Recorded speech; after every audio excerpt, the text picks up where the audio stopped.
The black SUV screeched to a halt in front of my apartment building at 9 in the morning, and I knew my life was about to implode. I watched from my third-floor window as my parents emerged, their faces twisted with a rage I had never seen before.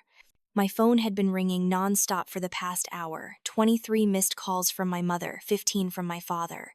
The voicemails were getting progressively more unhinged. The last one from my mother simply screamed, "You lying, conniving little thief. We know what you did." My hands trembled as I stared at my laptop screen at the bank account showing a balance I still could not quite believe. $100,000. The money had cleared 3 days ago, and I had told no one. How did they know? The pounding on my door started before I could finish that thought. Not a polite knock. Not even an angry knock. This was the sound of fists hammering wood like they wanted to break through it, like the door itself had personally offended them. "Samantha Grace Reed, you open this door right now," my father's voice carried through the walls loud enough that I knew my neighbors could hear every word. "We know you're in there. We know what you did to us." Before I tell you what happened next, before I explain how I ended up with that money while my parents stood outside my door ready to tear me apart, let me ask you to do something for me. If you have ever felt invisible in your own family, if you have ever been the one who gave everything and got nothing in return, hit that like button. Subscribe to hear how this story ends because, trust me, you will not believe where this goes. Drop a comment telling me about a time when you finally stood up for yourself. Now let me take you back to where this really began. Let me tell you about last Christmas and the envelope that changed everything. The Reed family Christmas party was always held at my parents' estate in Lake Oswego, a sprawling 5-bedroom house with a 3-car garage and a view of the lake that my mother loved to mention cost them $2.4 million. Everything about that house was expensive and cold, from the marble floors that echoed with every footstep to the crystal chandelier in the entryway that cost more than most people's cars. My mother Denise had decorated it like a magazine spread, all whites and silvers and glass. Nothing you could actually touch without leaving fingerprints, she would later complain about. I had driven up from my small studio apartment in Portland's Pearl District, the one I could barely afford on my freelance interior design income. My parents loved to remind me that I was 30 years old and still renting, still struggling, still not living up to the Reed family standards. Charles Reed did not raise his daughter to be average, my father liked to say, usually right before launching into another lecture about how I had wasted my potential. The party was already in full swing when I arrived at 6:30. My parents' friends, all successful executives and business owners, milled around with glasses of champagne discussing their latest vacations to Europe and their children's accomplishments at prestigious law firms and medical schools. I was wearing a simple black dress from Target that I had owned for 3 years while my mother floated through the room in something designer that probably cost more than my monthly rent. "Oh, Samantha, you made it," my mother said when she finally noticed me, her voice dripping with that particular tone that always made me feel like I was 12 years old and disappointing. "Still doing that little design thing? Have you gotten any real clients yet, or is it still just your friends' apartments?" I forced a smile. "It is going well, Mom. I just finished a project for a restaurant in the Alberta Arts District." "A restaurant," she repeated, her laugh brittle and sharp. "Well, I suppose that is something. Charles, your daughter decorated a restaurant." My father barely looked up from his conversation with one of his business partners. "That is nice, Sam. Maybe someday you will work on something substantial. Maybe an office building or a hotel. Something your old man could actually brag about." I had learned years ago not to let their words cut too deep, or at least not to let them see when they did. I smiled and nodded and made my way to the bar where I poured myself a generous glass of wine. That was when I saw Grandpa Walter. He was sitting alone in the corner of the living room, a glass of water in his weathered hands, watching the party with those sharp blue eyes that never seemed to miss anything. Walter Reed, my father's father, was 87 years old and everything my parents were not. He had built Reed Construction from nothing, starting as a carpenter's apprentice at 16 and building it into one of Portland's most respected construction companies over 50 years. He had rough hands and simple clothes and a way of looking at you that made you feel like he actually saw you, not just what you could do for him. "Grandpa," I said, sitting down beside him, "how are you holding up?" His face broke into a genuine smile, the kind my parents never seemed capable of. "Better now that you are here, Sammy girl. How is the design work? Your mother making her usual comments." "You heard that. Hard not to." He patted my hand with his calloused palm. "You know what your problem is. You got my talent and work ethic, but you also got a heart. These people," he gestured vaguely at the party, "they do not understand that. They think success is measured in square footage and the cost of your watch. We talked for an hour the way we always did. Grandpa asked about my projects and actually listened to the answers. He told me stories about the old days, about building houses with his own hands, about learning to see the potential in raw materials. He had taught me how to use a table saw when I was 10, how to measure twice and cut once, how to respect the wood and the craft. Those summers in his workshop were the only times I remembered feeling like I actually belonged in this family. Around 8, my mother clinked her glass and called for everyone's attention. As is our tradition, Walter has prepared his annual Christmas gifts for the family. Walter, would you like to do the honors? There was something mocking in her tone, something that made me uncomfortable. Grandpa stood slowly reaching into his jacket pocket and pulling out 3 white envelopes. They were simple, the kind you could buy at any drugstore with our names written on them in his careful handwriting. Charles. Denise. Samantha. I know you all think I am just a sentimental old man, Grandpa said, his voice steady, despite the snickers from some of my parents' friends. But I believe in the power of gratitude. So I have a gift for each of you. Not much, just a little something to show my appreciation. My father took his envelope with barely concealed amusement. Thanks, Dad. I am sure it is lovely. He did not even open it, just set it on the side table next to his drink. My mother took hers with a patronizing smile. How sweet, Walter. You really should not have gone to the trouble. She held it up to the light as if trying to see through the paper, then laughed. Is it another one of your handmade cards? Those are always so charming in that rustic sort of way. But I took mine with both hands. Thank you, Grandpa. This means a lot to me. Open it later, Sammy, he said quietly. When you are alone. The rest of the evening passed in a blur of forced conversations and barely concealed contempt. I watched as my father's envelope sat untouched on that side table as my mother set hers on top of a stack of mail on the kitchen counter. When I was leaving around 11, I saw that my father's envelope had somehow ended up in the trash can, crumpled among the wrapping paper and empty champagne bottles. My mother's was still on the counter, but someone had set a wet glass on top of it, leaving a ring stain. I found Grandpa in the kitchen saying goodbye to Maria, the housekeeper, who had been with my family for 20 years. He looked tired and sad, and when he saw me, there was something in his eyes that I could not quite read. Something that looked like disappointment mixed with hope. Thank you for coming, Sammy, he said, pulling me into a hug that smelled like Old Spice and sawdust. Remember what I said. Open it when you are alone. I will, Grandpa. I promise. He held my shoulders and looked me straight in the eye. You are worth more than they will ever know. Don't you forget that. I drove home through the rain, that white envelope sitting on my passenger seat like it was made of dynamite. I did not open it that night. I put it on my desk and stared at it for an hour, wondering what could possibly be inside. A card, probably. Maybe some cash, $20 or $50. Grandpa had never been wealthy, not like my parents. He had retired years ago and lived modestly on his savings and Social Security. But something kept me from opening it. Maybe it was the look in his eyes. Maybe it was the way he had said to wait until I was alone. Maybe it was just that it felt like the last genuine thing I had gotten from anyone in my family in years. I woke up the next morning with a strange feeling in my chest, like something was about to change. I made coffee, sat at my desk, and finally opened the envelope with shaking hands. Inside was a check. Not a card. Not a handwritten note. Just a check from Walter Reed's personal account, made out to Samantha Grace Reed, in the amount of $100,000. I actually dropped it.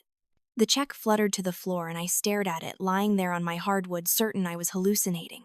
I picked it up and looked again. The numbers were clear. The signature was Grandpa's distinctive scrawl. The date was December 20th, 5 days ago. $100,000. My hands were shaking so badly I could barely hold my phone. I called Grandpa 3 times, but it went straight to voicemail. I paced my apartment for 2 hours, the check burning a hole in my mind. This had to be a mistake. Grandpa did not have this kind of money. He could not have. He lived in a modest house, drove a 15-year-old truck, shopped at Costco, for God's sake. But what if it was not a mistake? What if he really meant to give me this money? And if so, why? Why me and not my parents? Why this amount? Why now? I decided I had to know if it was real. I had to go to the bank and find out if this was some kind of elaborate mistake or if my grandfather had actually just changed my life. So at 10 in the morning on December 26th, I walked into the Bank of America on Burnside with that check in my purse, feeling like a criminal. The teller was a young woman named Jessica with a bright smile that faded when she saw the check amount. Just a moment, please, she said, her voice suddenly professional and careful. She walked back to talk to her manager, a stern-looking man in a suit who studied the check through his glasses, then studied me like I might be attempting fraud. They made phone calls. They checked something on their computers. They whispered to each other while I stood there sweating in my winter coat, convinced that any second security would escort me out and possibly call the police. The other customers in line were starting to stare.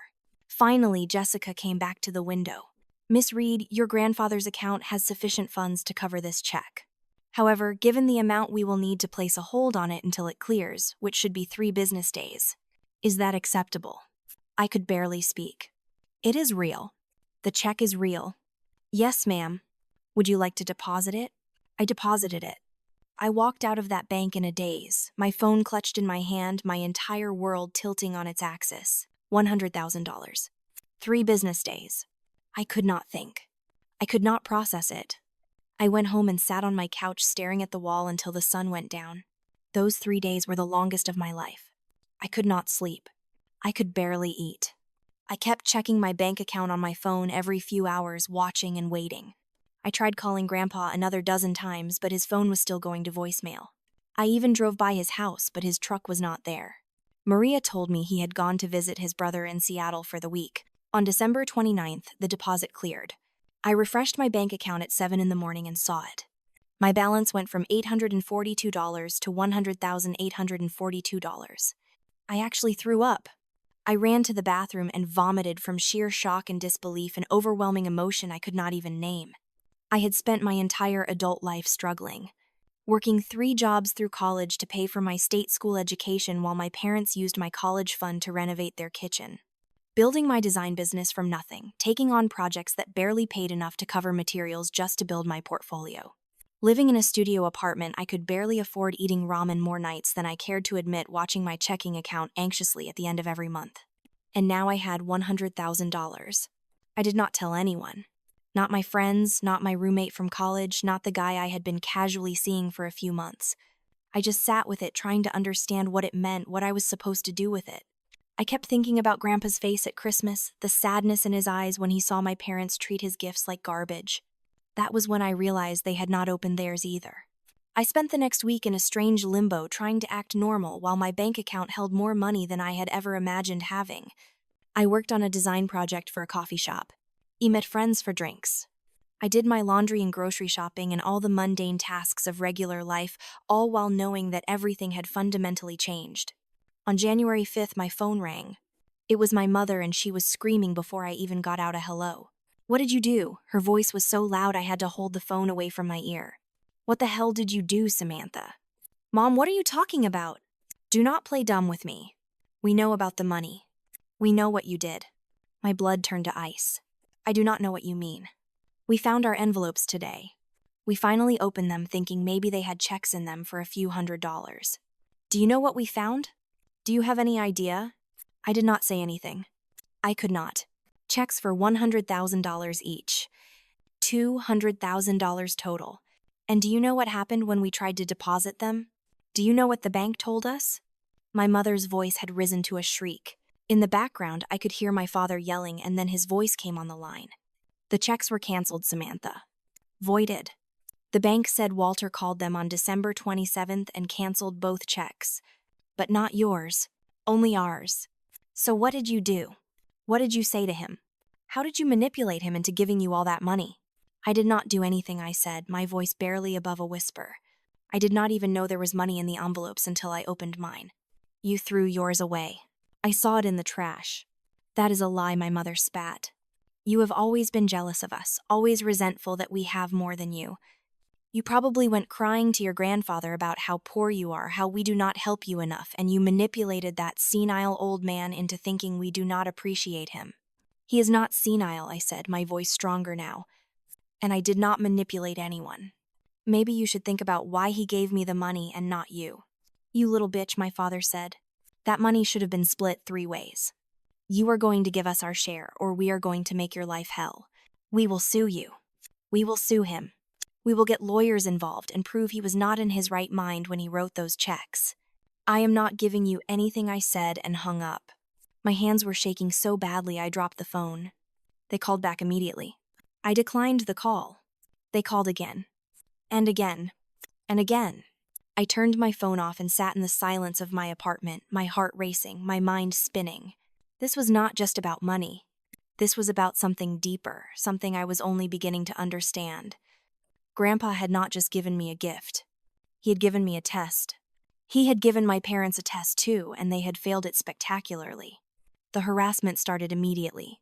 My parents called from different numbers when I blocked their cells. They sent emails, long rambling messages accusing me of elder abuse and manipulation and theft. My mother sent me a text message that said simply, "You were always a disappointment, but I never thought you would be a thief." They showed up at my apartment twice. The first time I did not answer. The second time I called the police and had them removed from the property. My landlord sent me a warning about disturbances. Then they started showing up at my clients' locations. I was meeting with a restaurant owner about a redesign when my mother walked in all fake smiles and charm and introduced herself as my mother who was just so worried about me. The client looked uncomfortable. My mother looked triumphant. "Samantha has been under a lot of stress lately," she told the restaurant owner sweetly. "She has been having some mental health issues. We are very concerned about her ability to handle complex projects right now. We just want to make sure she is taking care of herself." I had to excuse myself and go to the bathroom to cry. When I came back, my mother was gone, but the damage was done. The restaurant owner was distant for the rest of the meeting and eventually went with another designer. They hired a private investigator to follow me. I noticed the same car parked outside my apartment for 3 days straight before I realized what was happening. They were trying to find something, anything they could use against me or Grandpa. Through it all, Grandpa's phone still went to voicemail. I had no idea if he knew what was happening, if he understood the chaos his gift had caused. I felt guilty and grateful and terrified all at once. Then, 2 weeks after the phone calls started, I received a formal letter in the mail. It was an invitation to dinner at Grandpa Walter's house. The note was handwritten in his careful script. "Sammy, please come to dinner on January 22nd at 6. Your parents will be there. We need to talk about some things. This is important. Please do not avoid this. I love you, Grandpa." I read that letter 50 times. I did not want to go. I knew it would be ugly. I knew my parents would attack me. But Grandpa had never asked me for anything in my entire life, and I could not say no to him now. So on January 22nd, I drove to Grandpa's house in my old Honda, my stomach in knots, my hands clammy on the steering wheel. His house was a small ranch style in a modest neighborhood in Beaverton, nothing like my parents' estate. The lawn was neat but simple, the house painted a soft blue that Grandpa had done himself 5 years ago. My parents' SUV was already in the driveway. I almost turned around and drove away. But I could see Grandpa watching from the window, and I could not let him down. So I parked and walked to the door, my legs shaking with every step. Grandpa answered before I could knock his face grave but warm. "Thank you for coming, Sammy. Come in." The living room was tense with silence. My parents sat on the couch, my mother in designer jeans and a cashmere sweater, my father in business casual that probably cost more than my entire wardrobe. They did not look at me when I entered. They stared straight ahead, their faces twisted with anger and humiliation. "Sit down, Samantha," Grandpa said, gesturing to the armchair across from my parents. "We have things to discuss." "This is ridiculous," my father said immediately. "We should not have to sit here and be lectured by you, Dad. You are the one who created this mess. You are the one who turned our daughter against us." "I did not turn anyone against anyone," Grandpa said calmly. He walked to the dining room table and picked up a thick folder, the kind lawyers use. "I simply gave 3 people the same gift and waited to see what they would do with it." A gift. My mother's laugh was bitter. "You call giving one person money and taking it away from 2 others a gift? That is called manipulation, Walter.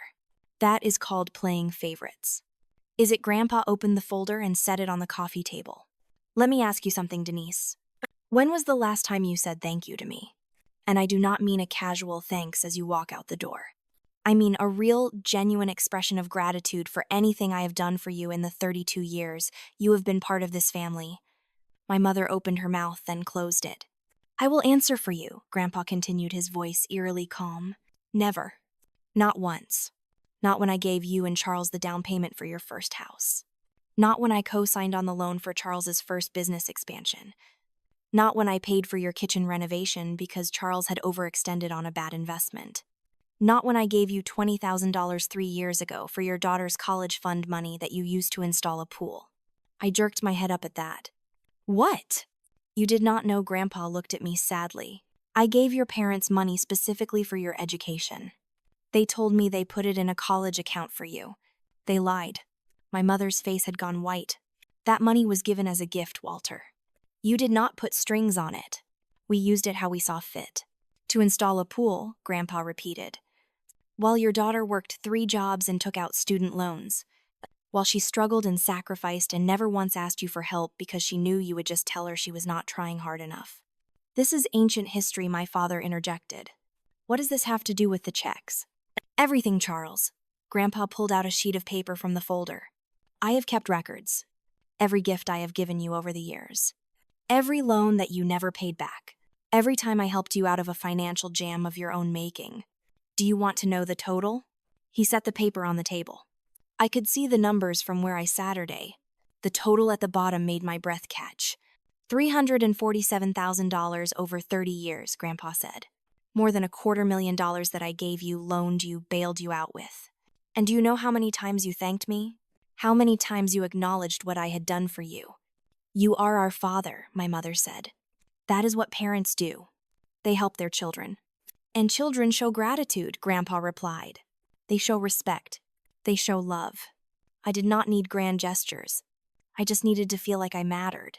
Like I was more than a bank account you could tap whenever you needed money. He turned to me. Samantha opened her envelope the next day. She called me a dozen times trying to make sure the check was real, trying to understand why I had given her so much. She did not assume she deserved it. She did not take it for granted. When we finally talked, she cried and said she could not accept it, that it was too much. Do you know what you two did? My parents said nothing. You threw your envelopes in the trash. You set them aside like they were junk mail. You did not even bother to look until weeks later, and only then because you were going through old papers and thought maybe there might be money in them after all. You called me senile. You accused your daughter of manipulation. You tried to turn my gift into a weapon to hurt her. Because she does not deserve that money, my father exploded. She has done nothing with her life. She is a struggling artist playing at interior design. She is 30 years old and still renting. She has achieved nothing. Meanwhile, we have built a life, built wealth, built something substantial. That money would be an investment in us. In her, it is just going to be wasted. The words hung in the air like poison. I felt something inside me break and rebuild at the same time. You think I have achieved nothing, I said quietly. I built my business from nothing. I did not ask you for money. I did not use your connections. I did not trade on the Reed name. Everything I have, I earned. Every client, every project, every dollar. Mine. And you think that is nothing because I do not have a house like yours or a car like yours or a bank account like yours. You could have had all of those things if you had just listened to us, my mother said. If you had gone into business or law or medicine like we wanted, if you had married Andrew Cho when he proposed instead of turning him down because you wanted to find yourself. You made poor choices, Samantha. Now you are trying to steal from us to make up for it. I did not steal anything, I said, my voice rising. Grandpa gave me a gift. He gave you gifts too. You just did not care enough to open them. Because we did not know there was money in them, my father shouted. Exactly, Grandpa said softly. You did not know. So what was in those envelopes did not matter to you. You assumed they were worthless because they came from me, the old man you call senile and out of touch. You did not open them because you did not think I had anything valuable to give you. But Samantha opened hers because she values me, not what I can give her. He reached into the folder again and pulled out another document. This is my will updated last week with my lawyer, Martin Miller.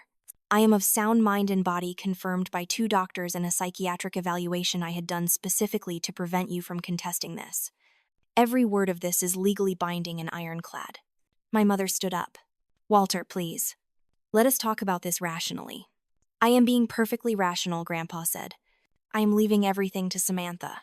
The house. My savings. My retirement accounts. And most importantly, my shares in Reed Construction. The room went silent. Even I had not known Grandpa still had shares in the company. He had retired 15 years ago, and I assumed he had sold everything. That is not possible, my father said, his voice hollow. You sold your shares to me when you retired. I sold you 49%, Grandpa corrected. I kept 51%. I wanted to make sure the company I built stayed true to its values. Lately, I have been very disappointed, Charles. The cost cutting. The subpar materials. The way you treat your workers. You turned a company known for quality and integrity into just another profit machine. He handed the will to me. My hands trembled as I took it.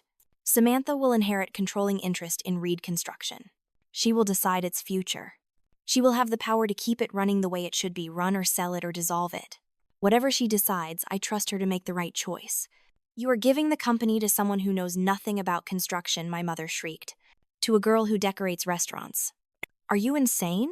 I taught her how to use a table saw when she was 10, Grandpa said. I taught her how to frame a wall and lay tile and respect craftsmanship.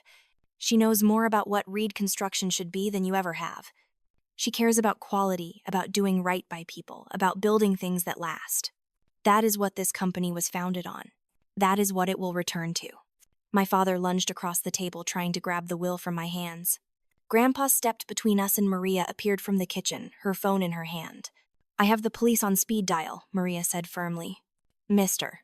Reed asked me to be here as a witness.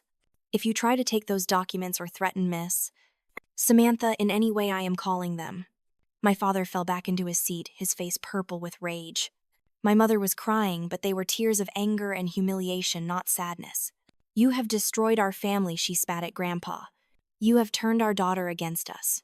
You have ruined everything. I have shown you who you really are, Grandpa said. I gave you the same test I gave Samantha. I gave you money. I wanted to see what you would do with it, how you would react to it. Samantha called me to make sure the check was real, to make sure I had not made a mistake.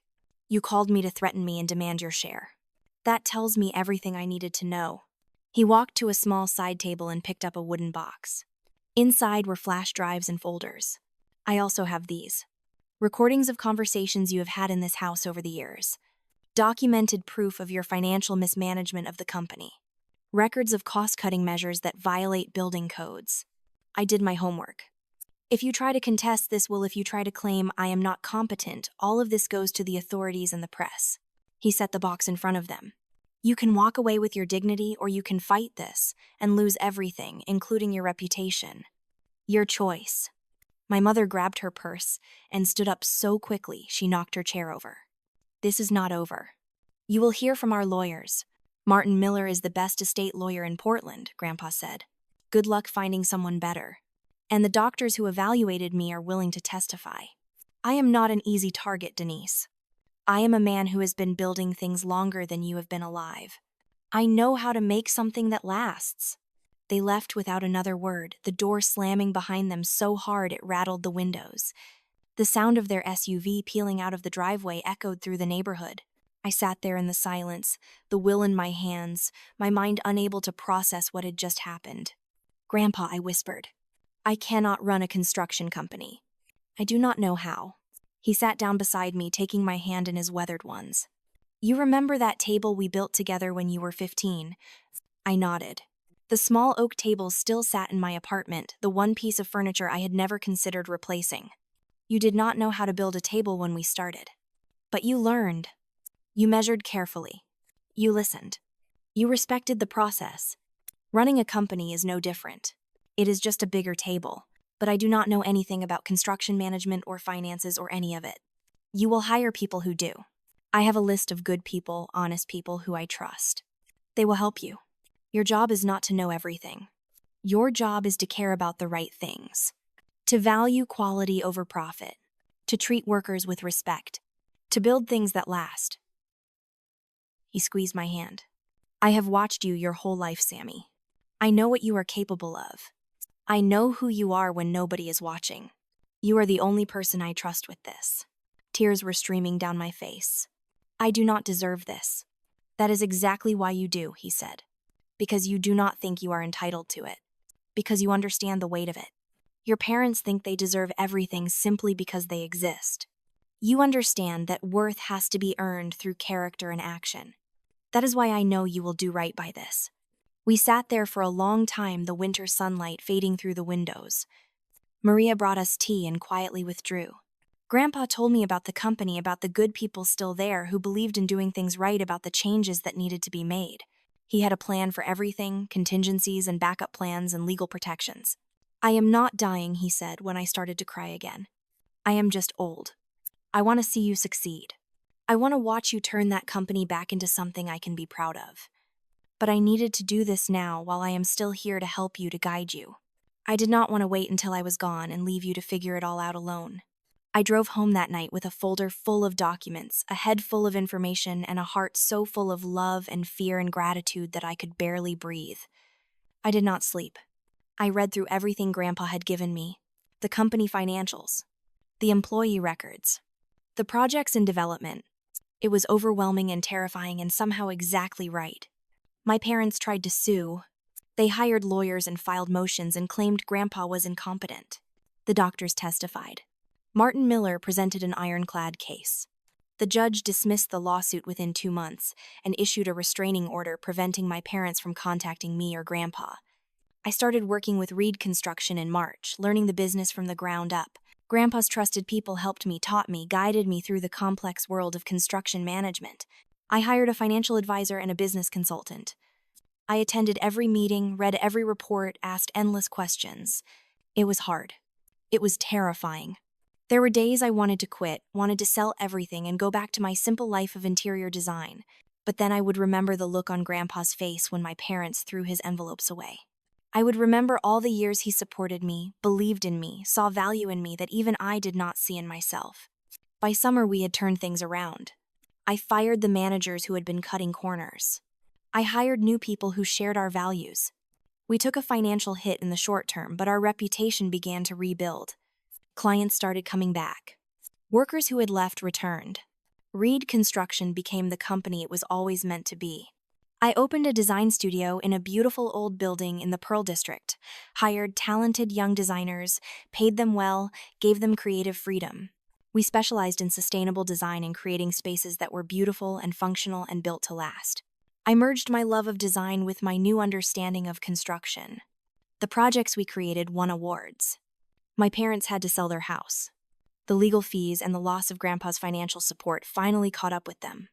They moved to a condo in Hillsborough, a nice place, but nothing like the estate they lost. I heard through Maria that my father had to get a job working for one of his old competitors. My mother volunteered at charity events trying to maintain the social status she had lost. I did not gloat. I did not rub it in their faces. I simply stopped caring about their approval. That was the real freedom Grandpa gave me. Not the money, not the company. The freedom to stop trying to earn love from people who would never give it. The years passed. Grandpa lived to see Reed Construction become one of the most respected companies in the Northwest again. He died peacefully at 92, sitting in his backyard with a book in his lap. I held his hand. Maria was there. My parents were not invited to the funeral. In his final weeks, he told me he had no regrets. "You proved me right," he said. "You proved that real worth is not measured in what you have, but in what you do with it. Money changes hands every day, Sammy. But respect, real respect, you only get one chance at that." I am 37 now. Reed Construction employs over 300 people. My design firm has projects across 3 states. I married a carpenter I met on a job site, a man who understands the value of building things that last. We have a daughter named Grace, and I am teaching her how to use a table saw. Sometimes I drive past my parents' old estate. New people live there now, a young family with kids. I feel nothing when I see it. No anger, no regret, no lingering pain. Just a kind of distant sadness for what my parents could have had if they had understood what really mattered. I kept that white envelope, the one that changed everything. It sits in a frame in my office, a reminder that gratitude is not just a word you say. It is a way of living. It is seeing value in simple things. It is recognizing that the people who love you are worth more than anything they can give you. Grandpa gave me $100,000, but what he really gave me was a mirror. He showed me who I was and who they were. He gave me the courage to stop begging for crumbs from people who saw me as less than. He taught me that sometimes the greatest gift is knowing your own worth. Money changes hands every day, but respect, you only get one shot at that. I learned that lesson sitting in a cold house on Christmas watching envelopes get thrown away like they were trash. I learned it in a lawyer's office holding documents that changed my life. I learned it from an old man with rough hands and a clear vision of what mattered. And now I teach it to my daughter. I teach her to say thank you and mean it. I teach her that wealth is not what you have in the bank, it is what you build with your hands and your heart. I teach her that the people who truly love you will never make you feel small. That is the legacy of gratitude. Not the money, not the company, The understanding that real worth cannot be measured in dollars. It is measured in how you treat people when you think nobody is watching. It is measured in the envelopes you open and the ones you throw away. So here is what I want to ask you. Have you ever been made to feel worthless by the people who were supposed to love you? Have you ever watched someone throw away your value like it meant nothing? What did you do about it? How did you find your way back to knowing your own worth? Drop your story in the comments. Hit that like button if this resonated with you. Subscribe because I share more stories like this, stories about people who found their strength when they thought they had none left. And remember, you are worth more than anyone can give you or take away. Your value is not up for negotiation. Never forget that.